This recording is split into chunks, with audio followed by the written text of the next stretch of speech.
Welcome back to another episode of Theology on the Go. My name is Drew Entz. I'm the campus minister at Arise Campus Ministry, and joining us today is Annalise Stevens Jennings, who's one of the pastors at Braddock Street UMC in Winchester. Annalise, how are you doing today? Hey, I'm good. Thanks for having me. You're welcome. So, in case you are tuning in and saying, hey, I thought Amanda was going to be doing all of these with guests, I'm stupid. I literally don't know what happened to the file. Annalise and Amanda recorded this wonderful conversation and it disappeared off my computer. And so instead of trying to get Amanda, who's on sabbatical leave, to redo everything, you get me instead. And so it's a poor substitute, and I deeply apologize for that. And I'll probably apologize once more at the end for my stupidity, but you can send all the hate mail to pastor@arisegmu.org, and I will totally read it all. I do feel really bad about it. But with that being said, today we're continuing our conversation around the Mandela Effect. For those that aren't aware of the Mandela Effect, it is this collective false memory that we have as a society. And it comes from when in 2013, Nelson Mandela passed away. People thought for sure that he had passed away in the 1980s. People started saying that they remembered news reports of him passing away in the 80s. And so there was this big study, and they came to decide that it's the Mandela Effect. So one popular example of the Mandela Effect, cultural reference, is in particular, we're both kind of nerdy people. It's self-named. This is not me making fun of you. Correct. But I did want to bring up Star Wars. We did Star Wars the first week with Darth Vader, that it's not Luke, I am your father. It's no, I am your father. But everyone thinks it's Luke.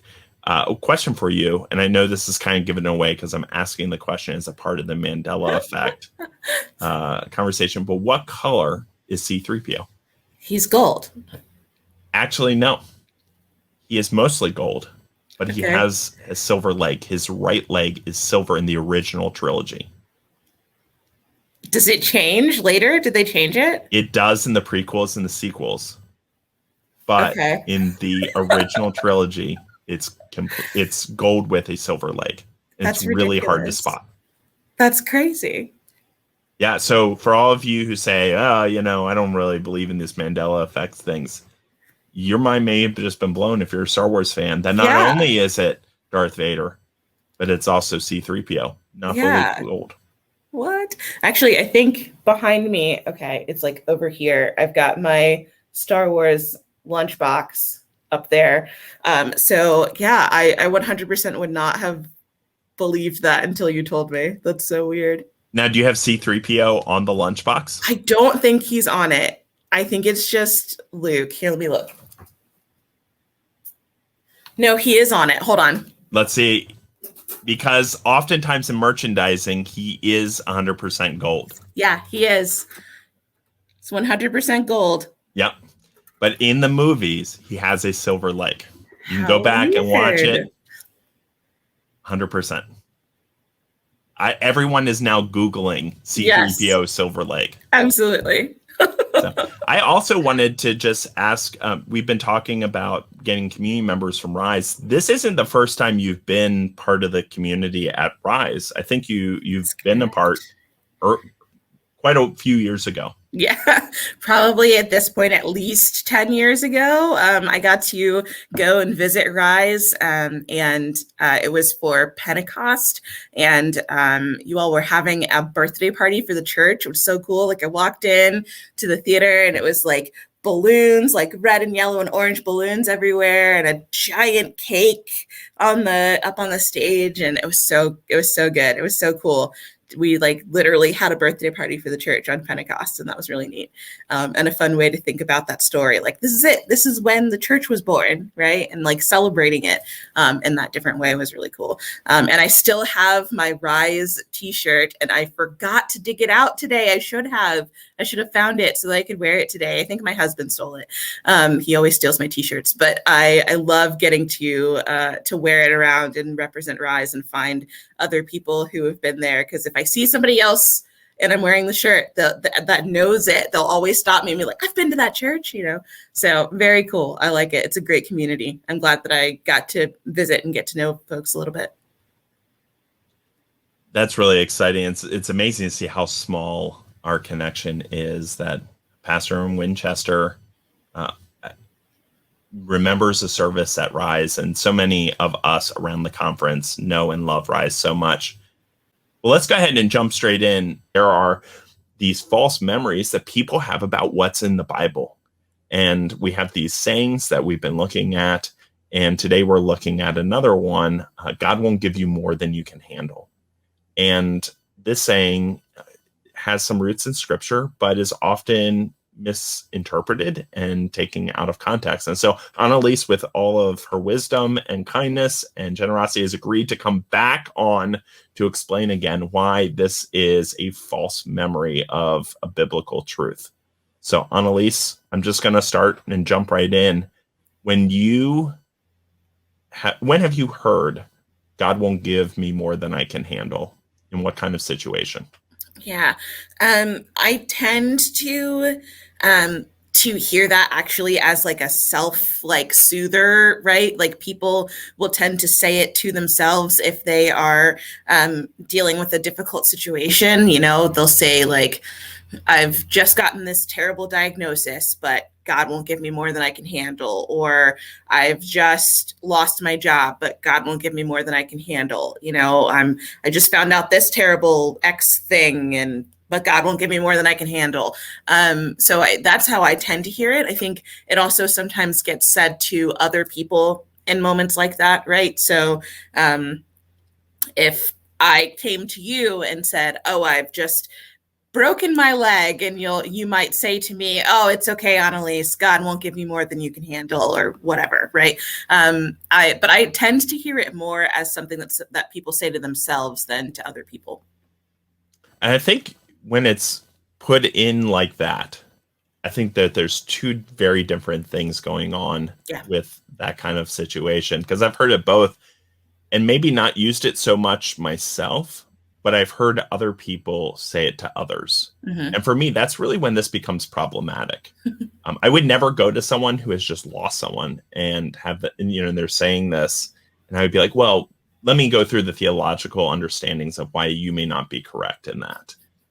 It's not helpful, but it does great harm, at least in my experience, when someone says it's someone else, because when I'm telling you a deep and painful thing about what's happening in my own life, and your response is, well, God won't give you more than you can handle, it's very dismissive, or can come across as dismissive, at least my experience of that statement. And so when you think about those two things, do you find the same, I would say, dichotomy of it being a self-soother might be okay in the moment, and something to get us through what's going on, versus when we're saying it to someone else? I honestly think it's toxic in either situation, right? Like, I don't think that it works well either way, because when you say it to yourself, it almost has the same kind of vibes as the, like, you can pull yourself up by your own bootstraps, like,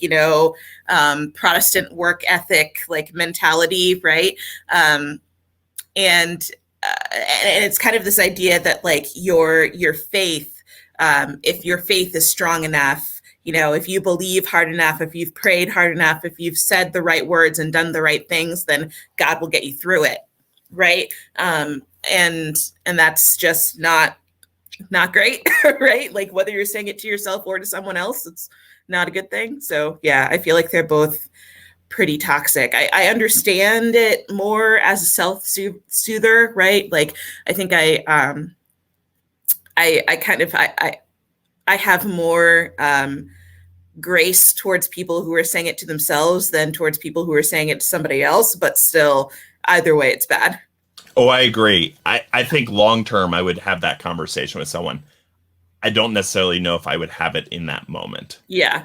And that's why I hear you saying as well. But I agree. Either way, it's toxic. Much more so, at least for me, in the midst of that immediate loss, is someone saying this. I've heard just incredible damage being done. Well, what's behind it? I think we've kind of danced around that, but what is really behind what it is? You talked a minute ago about the pull yourself up by your bootstraps, Protestant work ethic. What else might be underneath that statement? I think that it is trying to get the point across that that God's power is strong enough to get you through any situation. That like, yeah, maybe I think that's probably the closest I can get, is that there's like the thought that's underpinning it is that God has gifted you with this amount of strength, and that the situation that you are going through, it's one of those like, character building kind of things, right? Like again, with more cliches, like the what doesn't kill you makes you stronger, right? Like that you'll come out the other end of this somehow better because you suffered or something like that. And that it kind of goes along with the concept that God has like a capital P plan, right? That like there's a set like track for how your life is going to go, and you don't really have free will. It's just an illusion of free will. And because there's a set path, God always knew that this was going to happen to you, and in some ways wanted it or like ordained it to happen to you, and therefore knows that you'll get through it. And yeah, so yeah, just kind of makes me feel itchy. I don't like it. Well, I think one of the other things that oftentimes when people fall back on this, it's their uncomfort or discomfort with what is happening and what's being shared. Right. So I might come to you and say, we just had this really difficult experience. And again, it can be very dismissive, but I don't think it's meant to be harmful. I don't think most people mean it to be harmful. Absolutely. I think they're trying to say, I'm really uncomfortable and I don't know what to say in this. And instead of sitting in that discomfort and saying, I'm just going to be present with you, their desire is to say something because they feel like they have to. And usually it's something like this coming out. Mm-hmm. Yeah. And I do think that the gracious answer to that question, right, is the idea that like, that God has gifted you with strength, right? That you are strong enough. I think that's the idea, that it's meant to be encouraging. It's meant to be a statement that means like, you've got this, you can handle this, like you're strong enough to get through this, you can do it, right? And yeah, so it is supposed to be motivational, but that's not the way that it comes across, because it's not a good look for who God is, right? So let's talk about, what does the statement say about God? Yeah, I think again that it says that God is somehow like has like ordained how things will go for you, and that it's saying that God might drop you into this difficult situation, but that it's okay because God knows you can handle it, and like kind of just makes God this very kind of like almost like a scientist, right? Like who's like doing weird experiments on lab rats, right? Like, let's see how much this little rat can handle, right? Like, and there's something kind of very cold and like unfeeling and unloving about that, right? That like there's no empathy there. It's just, you can handle it, kid. Brush the dirt off. You're fine. Like, yeah. I think one of the things also that I think of is playing chess, right? Like sometimes you have to move pawns out, and sometimes pawns have to be taken in order to get your larger pieces out.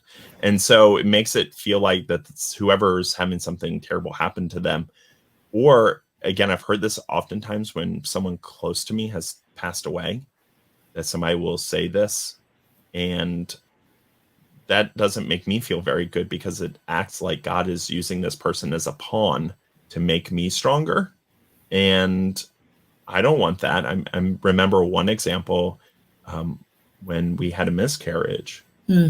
Somebody said, well, this exact thing, what God won't give you more than you can handle. And I remember sitting there going like, but does that mean that this child was a pawn of trying to make us stronger? And what does that really say about who you're saying God is? And again, I know that the person was trying to say it out of a space of kindness and strength. And as a pastor, it still bothered me. Yeah. Even though I know that it's faulty theology and I understand where the person's coming from, I can only imagine for somebody who hasn't had a master's degree in divinity, hasn't had the opportunity to do some of the studying like I have, how thinking really hard about that, being like, did God want this to happen? Did God make this happen to test me, or to... It just gets to a really bad place very quickly. And that's never the intention, I don't believe, of the person saying it. Yes. Yeah. That story, Drew, reminds me of, there's a book that's called More Than You Can Handle by a guy named Nate Pyle. And it's not the Nate Pyle that does the, like, strange eons, I think that's what it's called, like cartoons. He's not the cartoonist, it's a different guy. So same name, different person. But Nate Pyle wrote this book, More Than You Can Handle, and he gives the example of he and his wife dealing with the same situation, and this phrase being given to them and having that exact same response in himself, right? Like, that is a ridiculous statement. Of course we couldn't handle it. This was the worst thing that had ever happened in our lives. What got us through it was knowing that we had this community of people surrounding us and loving us and taking care of us because we could not handle it, right? Because this was tragic and terrible, and we were in just the absolute depths of depression and sadness. And what brought us through was our community, was being surrounded by God's love as it came through the people who were with us. And that's what helps you handle it. No, you can't handle it on your own, right? Like, you're not meant to. That's why we live in a community. That's why we have community, right? Yeah, and I think that that's so wise in what you're saying. I do think too, well, I'll ask you, how would you respond to someone who says this? Maybe you're sitting there as a pastor, talking and listening to someone who's going through a really difficult time, and someone next to you says this. What would you do? Yeah, I think that is a moment where you have to, like, as my senior pastor tells me, find that balance between pastoral and prophetic, right? Like, because my first response would be like, no, right? Like, no, we're not saying that today, actually. But to say, well, that's one of, I think the pastoral side of me would say, yeah, I think that, that what God wants for you in this moment is to know that you are loved and cared for and surrounded by the love of many people, and that together we will help you through this moment, that we will sit with you in this moment of your pain, because that's where God is, right? God is with us here in this moment. It is with you in this moment. And it's okay if you can't handle it, actually, because that is what God's love is there for many reasons, but one of them being to be with us in these moments. I like using the story of Lazarus as well, who dies, and Jesus weeps. Yes. Jesus weeps, even though Jesus knows what Jesus is capable of doing and what Jesus is going to do. I think Jesus is so moved by the emotions, all of it, that he can't help but weep. Yeah. I think for me, that's because in that moment, is when, like, that story for me is what made me realize what it is about death that is so painful for us. And it's because it's like the final break of a relationship, right? There's no way to, in our current existence, continue that relationship in the way that it had been, because that person is not there anymore, right? And so that's what it is. For me, I think that's, like, Jesus is so deeply relational that even though he knows, like, I can raise this man back, and I will in a moment, right? Like, that still in that moment, the relationship is broken because he's not there anymore. And that break is so terrible that it's worth mourning. Yeah, and just like in community, when someone's going through something hard, whether it is the death of someone or something like just trauma in general that maybe we can't see, but this person is deeply hurting and deeply in pain. That's why it's so important to be emotionally present and not try to use a saying like, God won't give me more than I can handle, or God won't give you more than you can handle, to brush away that. That's not the way of Jesus. And I know I just jumped ahead a little bit on our question, but I think that piece is just sitting, just being pastoral and prophetic, and say, let's talk about that. Just in the ways that you said, I think is really helpful.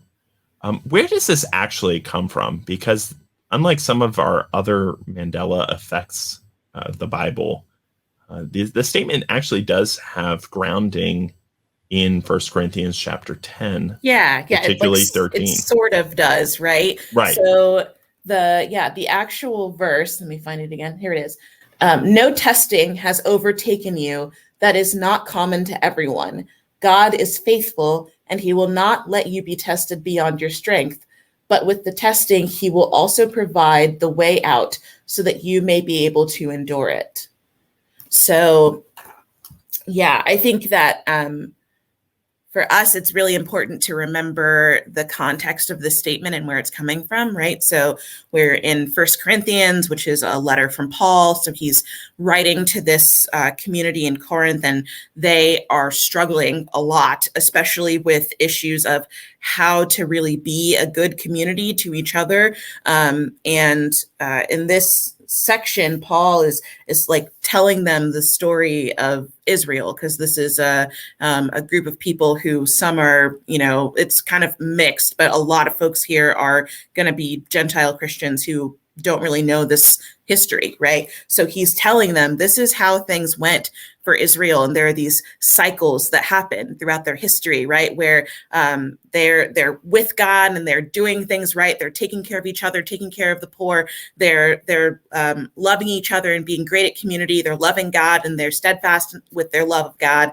And then things are going well, and sometimes they forget these things and they stop taking care of each other, and they stop their quest for righteousness, and they stop paying attention to God. They bring in false idols and other gods, and they, stop kind of being who they are, who they were meant to be in God.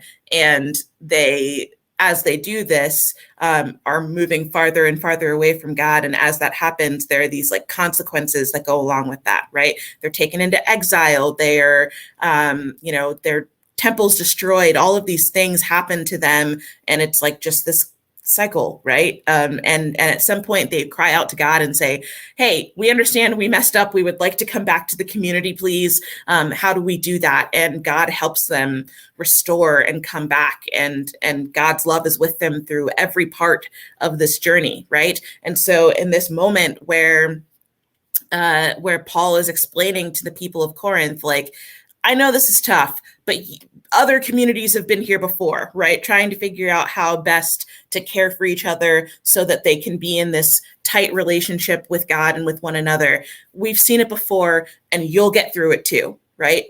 There are cycles to these things, is kind of what Paul is saying. That's why he's calling back to Israel's history to remind them this has happened before. It'll probably happen again. This place that you're in of trying to figure out how to be community, it's okay. You'll get through it because God is always with you, right?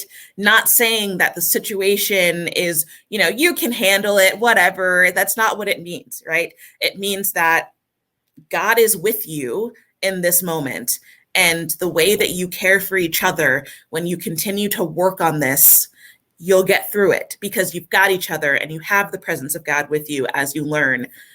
So that's what that means, right? But again, if you just pull it right out of context and don't think about what's going on and why Paul is writing and who he's writing to and why he's saying these things, then it's easy to just say, yeah, God won't give you more than you can handle. It's right there, right? So. Well, and anytime we take what is meant to be a community action and try to put it on an individual, that's damaging. Yes. It's really harmful. And so everything you said, and just keep remembering, I mean, this is Paul writing to a community, imploring the community to push through and persevere, not individual person like, why can't you do this? And that's really important as well. And thank you so much for all your wisdom. In closing, I talked a little bit about, for me, Jesus weeping with Lazarus, but what might be an example of Jesus in times of suffering that we can look to? So my favorite one is always the woman at the well. And again, like just kind of Jesus's presence and really knowing who this woman is, right? Like sitting with her and letting her understand he knows her like deeply in who she is and all of who she is. And that love and presence of Christ is what sends her back into community and allows her to not be on her own anymore. And so that's a place where I find a lot of solace, is in that story, and knowing that in my moments when I am feeling lonely and outcast and alone and pushed out to the margins, that Jesus will find me there. Right. That Jesus is there in those places, very much on purpose, going out of his way to be in those places with people who have been pushed out there to the edges and who are dealing with those feelings of being outcast and alone. And that it is through his work that she is brought back into community and doesn't have to be alone anymore. And so that's a place where I find a lot of comfort. Well, I just want to say thank you again for re-recording this. It really is great to be able to hear your answers and to experience your wisdom. And I know that the people at Rise are going to be really appreciative to hear all the wisdom that you have given them. So thank you again, Annalise, so much for coming and again re-recording this because I was stupid. I deeply appreciate it. No worries. Again, thank you so much for having me on twice now, I guess. They'll only see me once, but I got to do it twice, and that's really cool too. So thank you all so much for watching. We're looking forward to next week when we continue our conversation around the Mandela Effect. Have a good one.